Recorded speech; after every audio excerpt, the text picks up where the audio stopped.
अस्सलाम वालेकुम मुअज़्ज़ज़ नाज़रीन। उम्मीद करता हूँ ये कहानी आपको पसंद आएगी। अगर कहानी अच्छी लगे तो वीडियो को लाइक कर देना और दोस्तों के साथ शेयर ज़रूर करना। मज़ीद अच्छी अच्छी कहानियों के लिए YouTube चैनल को लाजमी सब्सक्राइब कर लें और साथ लगी बेल को भी ज़रूर दबा दें।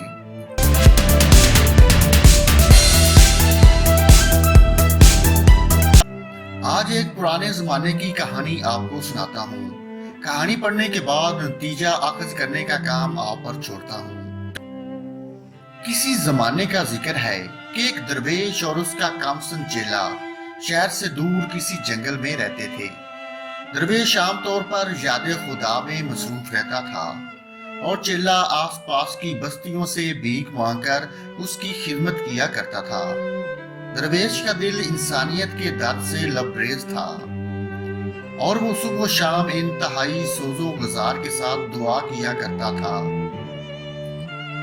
कि मेरे परवरदिगार, मैं एक बेबस और बेवसीला इंसान हूँ और तेरे बंदों की कोई खिदमत नहीं कर सकता। अगर तू मुझे बादशाह बना दे तो मेरी जिंदगी का हर सांस भूखे नंगे इंसानों की खिदमत के लिए वक्फ होगा। मैं यतीमों, बेवाओं और नदार लोगों की सरपरस्ती करूंगा। मैं मुताजों के लिए लंगर खाने खोलूंगा। मैं अदल और इंसाफ का बोलबाला कर दूंगा। राशि और बददियानत लोगों को सजाएं दूंगा। नेकी को परवान चढ़ाऊंगा। अलगरज के एक फलाही मुआशरा कायम कर दूंगा।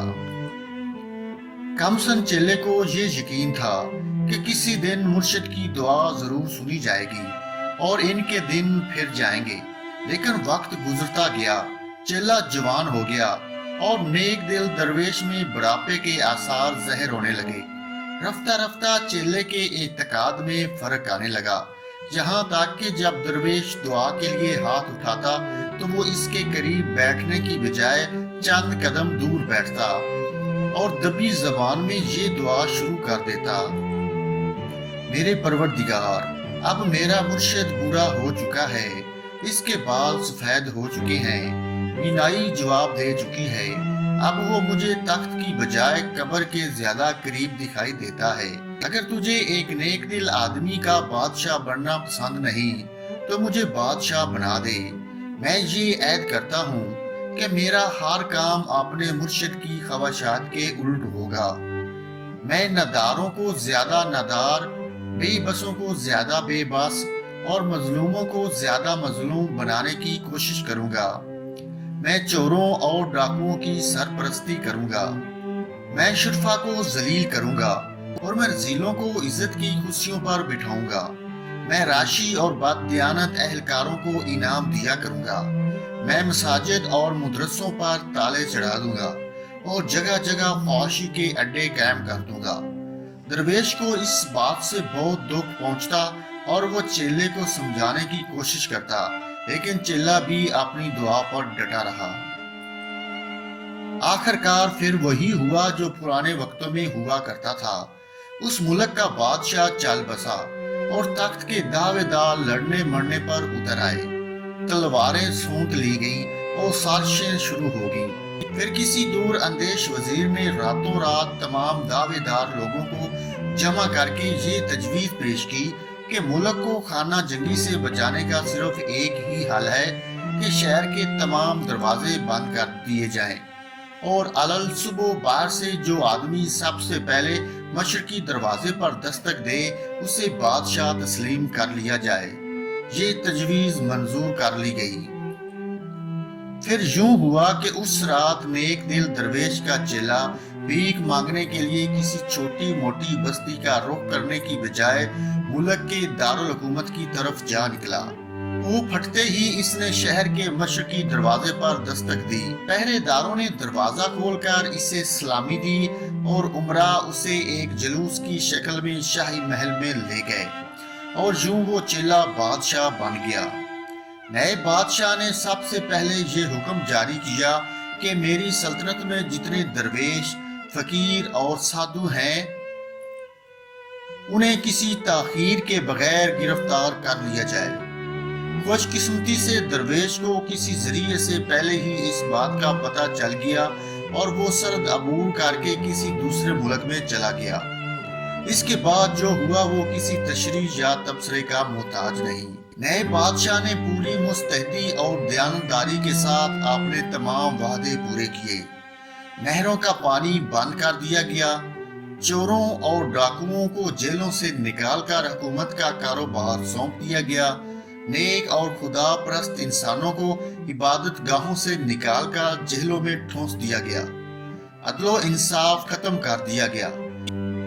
غرض ان دانش مندوں کو سر چھپانے کے لیے جگہ نہیں ملتی جنہوں نے ملک کی بھلائی کے لیے ایک گداگر کو تخت پر بٹھا دیا تھا۔ جب نئے بادشاہ کے مظالم انتہا پر پہنچ گئے تو لوگوں کو بادشاہ کے ماضی کے بارے میں تجسس ہوا۔ معلوم ہوا کہ ماضی میں چیلا جنگل میں اپنے درویش کے ساتھ رہا کرتا تھا، تو پھر کسی سیانے نے مشورہ دیا اس مرشد کو ڈھونڈا جائے اور فریاد کی جائے کہ اس بلا سے ہمیں نجات دلائے۔ بڑی محنت سماجت کے بعد درویش کو رضامند کیا گیا اور چیلے کے سامنے لایا گیا۔ چیلا اپنے مرشد کو دیکھ کر جذبات سے مخمور ہو گیا اور بڑی عاجزی سے کہا، پیرو مرشد، فرمائیے میں آپ کی کیا خدمت کر سکتا ہوں؟ درویش نے جواب دیا، میں اپنے لیے کچھ نہیں مانگتا، صرف تمہاری رہائیہ کے لیے رحم کی اپیل کرنے آیا ہوں۔ تم اقتدار کے نشے میں وہ زمانہ بھول گئے ہو جب در در بھیک مانگا کرتے تھے۔ خدا سے ڈرو، یہ دنیا فانی ہے، اگر ہو سکے تو موت سے پہلے کوئی نیک کام کر لو۔ بادشاہ نے تلخ ہو کر جواب دیا، دیکھیے قبلہ، آپ میری قوت برداشت امتحان لینے کی کوشش نہ کریں۔